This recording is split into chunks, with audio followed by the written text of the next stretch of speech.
Business হচ্ছে একটা challenge উতরানোর খেলা।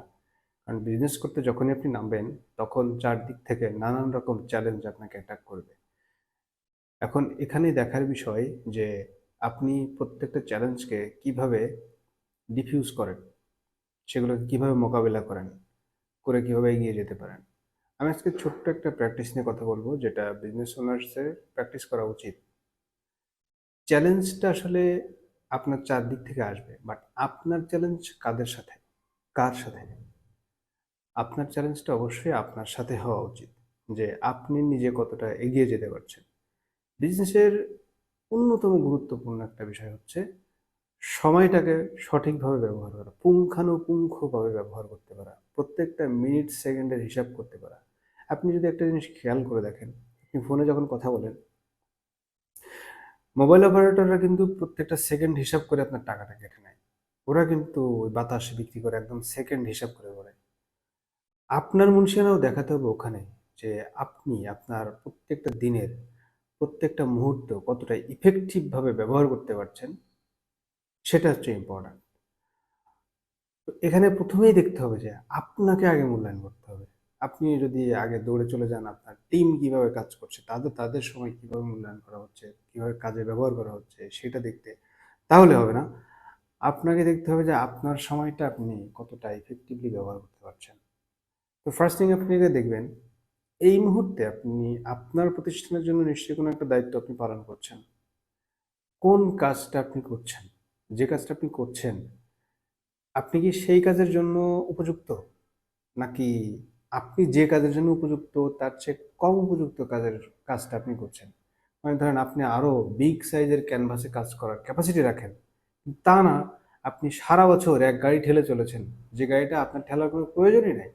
আপনার কোনো এমপ্লয়ি বা আপনার কোনো টিম মেম্বার সেটা করতে পারতো, বা এমনও হতে পারে আপনি হয়তো একমাত্র এক্সপার্ট ব্যক্তি, কিন্তু অন্য কাউকে যদি আপনি কাজটা বুঝিয়ে দিতেন যে এই কাজটা তুমি করো, আপনি করেন, কাজটা রেডি হলে আমাকে একটু একবার দেখায় নেন। তো তাতে কি হলো, একজন রেডি হলো, কাজটা এক্সপার্ট তৈরি হলো, এক্সপার্ট হ্যান্ড তৈরি হলো, সে কাজটা শেষ করে রেডি করে আপনাকে দেখালো, আপনি একবার চেক দিলেন, হয়ে গেল। আপনাকে কিন্তু ফিজিক্যালি কাজটা করতে হচ্ছে না, তাতে করে ওই কাজটা করতে যে সময়টুকু লাগতো সেই সময়টা কিন্তু আপনার বেঁচে যাচ্ছে। আপনি আরো বৃহত্তর পরিসরে করার সুযোগ পাচ্ছেন।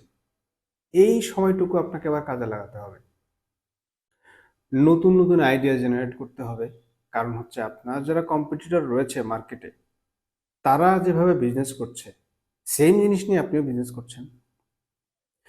তাই যদি হয়ে থাকে, আপনার প্রোডাক্ট, আপনার সার্ভিস মানুষ কেন নিবে, আপনাকে কেন কেয়ার করবে, সেই হোয়াইটা আপনাকে রেডি করতে হবে। এই হোয়াই রেডি করার জন্য সবচেয়ে বেশি মাথা ব্যথা কিন্তু আপনার, অন্য কারোর এত বেশি মাথা ব্যথা হওয়ার কথা না। আর সেই মাথা ব্যথা সুস্থ করার জন্য আপনাকে এইভাবেই ভাবতে হবে যে কিভাবে আপনি সময়টা কাজে লাগাচ্ছেন। আপনি যদি ঘুমিয়ে ঘুমিয়েও, হাঁটতে হাঁটতে, ড্রাইভ করতে করতে যদি প্রপারলি ভেবে কোনো আইডিয়া জেনারেট করতে পারেন, ভাবতে পারেন, যে বের করতে পারেন যে কিভাবে মানুষের হৃদয় উইন করা যায়। এই মানুষ কারা?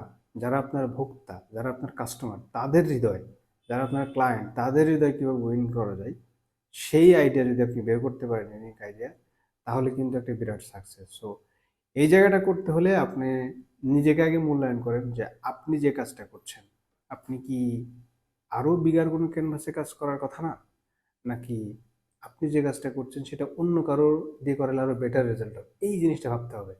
আপনি যখন আপনাকে মূল্যায়ন করতে পারবেন ফার্স্ট, তখন একই কায়দায় আপনার টিমকেও মূল্যায়ন করেন।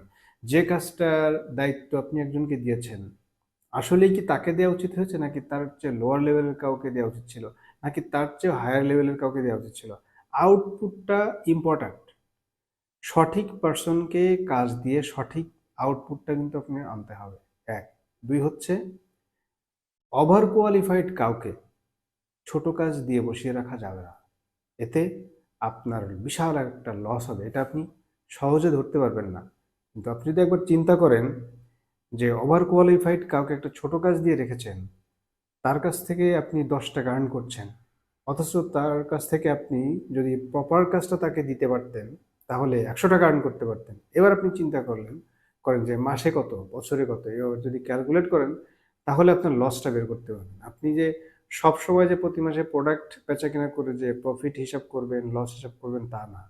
আপনার যে রিসোর্স রয়েছে, রিসোর্সের যে প্রপার ইউটিলাইজেশন করতে না পারার কারণে যে একটা লস আছে, একটা অপরচুনিটি লস রয়েছে, সেই জিনিসটা আপনাকে ফাইন্ড আউট করতে পারতে হবে এবং সেই জিনিসটা ফাইন্ড আউট করে রিজলভ করতে হবে, ফিক্স করতে হবে।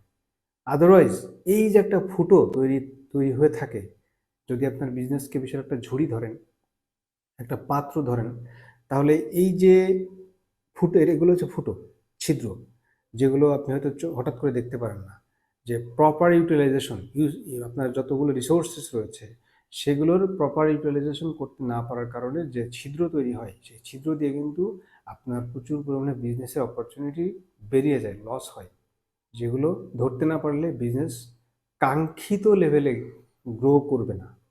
আর গ্রো না করলে আপনি একসময় হতাশ হবেন, বিজনেসটা ফল করার সম্ভাবনা তৈরি হবে। সুতরাং আজকে এই মুহূর্ত থেকে ভিডিওটা দেখার পরপরই আপনি একটু কাগজে কলমে বসেন। ওয়ান্স এগেন কাগজে কলমে বসতে হবে এবং হিসাব করতে হবে যে এক্স্যাক্টলি আমি যেভাবে চলছি সেটা কি ঠিক আছে, নাকি আমাকে আরেকটু এটা রিসেট করতে হবে, একটু কাস্টমাইজ করতে হবে। যেটাই দরকার হয় সেটা পদক্ষেপ আজকেই নিন। কালকে বলে কোনো সময় এক্সিস্ট করে না, প্রত্যেকটা দিন আজকে, এখন। এই ছিল আজকের আলোচনা। যদি আপনার উপকারে লাগে তাহলে আমার ভালো লাগবে। পরবর্তী কোনো ভিডিওতে আপনার সাথে আবার দেখা হয়ে যাবে। ততক্ষণ পর্যন্ত ভালো থাকবেন। আপনার বিজনেসে অগ্রগতি হোক। Good bye.